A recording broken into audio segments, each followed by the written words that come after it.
Alrighty, guys. So we're back on the live Bible reading, and as you know, we're in Deuteronomy. I'm gonna read the summary and then read the 2 chapters, and then finish off with the summary, and we'll just end from there. Yeah, guys. Hopefully y'all can continue on into this. I'm gonna just go ahead and get started because I'm really excited to hear what's happening next. Um, let's see. Deuteronomy contains 3 sermons and 2 poems spoken by Moses in Moab as the Israelites prepared to cross the river Jordan after his death.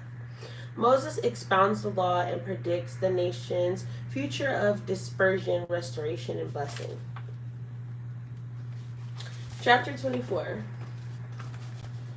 When a man takes a wife and marries her, and it happens that she finds no favor in his eyes because he has found some uncleanness in her, and he writes her a certificate of divorce, puts it in her hand, and sends her out of his house, when she has departed from his house and goes and becomes another man's wife, if the latter husband detests her and writes her a certificate of divorce, puts it in her hand, and sends her out of his house, or if the later husband dies who took her as his wife, then her former husband who divorced her must not take her back to be his wife after she has been defiled, for that is an abomination before the Lord, and you shall not bring sin on the land which the Lord your God is giving you as an inheritance. When a man has taken a new wife, he shall not go out to war or be charged with any busyness. He shall be free at home 1 year and bring happiness to his wife whom he has taken. No man shall take the lower or the upper millstone in pledge, for he takes one's living in pledge. If a man is found kidnapping any of his brethren of the children of Israel and mistreats him or sells him, and then that kidnapper shall die. And you shall put away the evil from among you. Take heed in an outbreak of leprosy that you carefully observe, and do according to all that the priests and the Levites shall teach you, just as I commanded them, so you shall be careful to do. Remember what the Lord your God did to Miriam on the way when you came out of Egypt. When you lend your brother anything, you shall not go into his house to get his pledge. You shall stand outside, and the man to whom you lend shall bring the pledge out to you.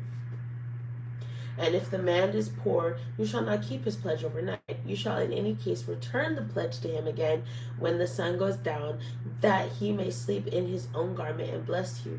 And it shall be righteous to you before the Lord your God. You shall not oppress a hired servant who is poor and needy, whether one of your brethren or one of the aliens who is in your land within your gates.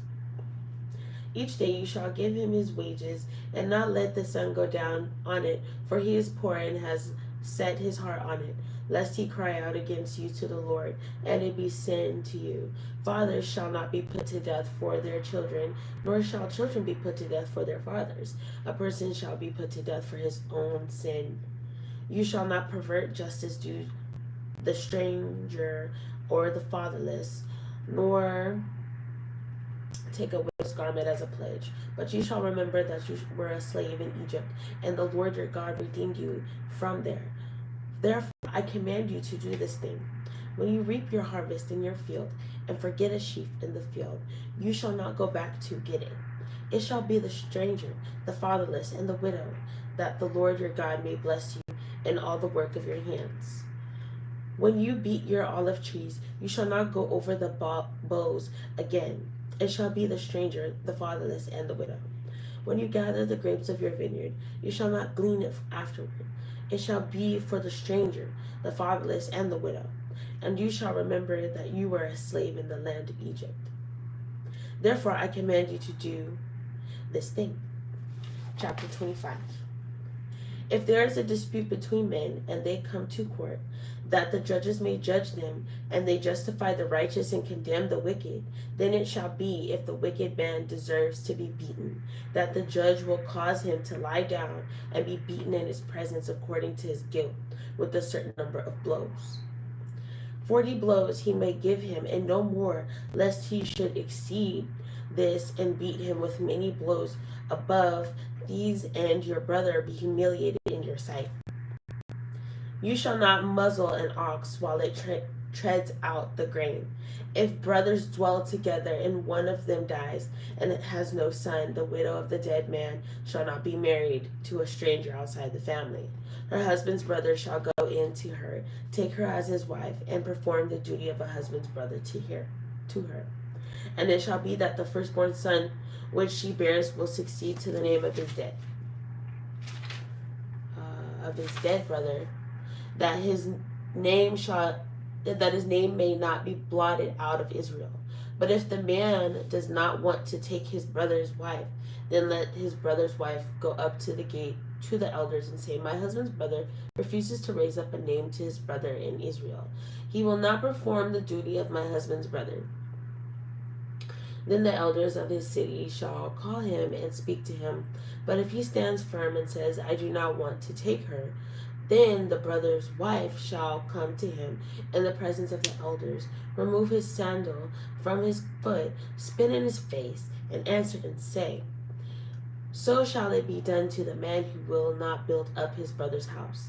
And his name shall be called in Israel, the house of him who had his sandal removed. If two men fight together, and the wife of one draws near to rescue her husband from the hand of the one attacking him, and puts out her hand and seizes him by the genitals, then you shall cut off her hand. Your eyes shall not pity her. You shall not have in your bag differing weights, a heavy and a light. You shall not have in your house differing measures, a large and a small. You shall have a perfect and just weight, a perfect and just measure, that your days may be lengthened in the land which the Lord your God is giving you. For all who do such things, all who behave unrighteously, are an abomination to the Lord your God. Remember that Amalek did you on the way as you were coming out of Egypt, how he met you on the way and attacked your rear ranks, all the stragglers at your rear, when you were tired and weary, and he did not fear God. Therefore it shall be, when the Lord your God has given you rest from your enemies all around in the land which the Lord your God is giving you to possess as an inheritance, that you will blot out the remembrance of Amalek from under heaven. You shall not forget. I don't know why that's... I hope y'all heard that part. I don't know if I need to reread that part, because this went down. I forgot. No. Okay. We'll just keep it there.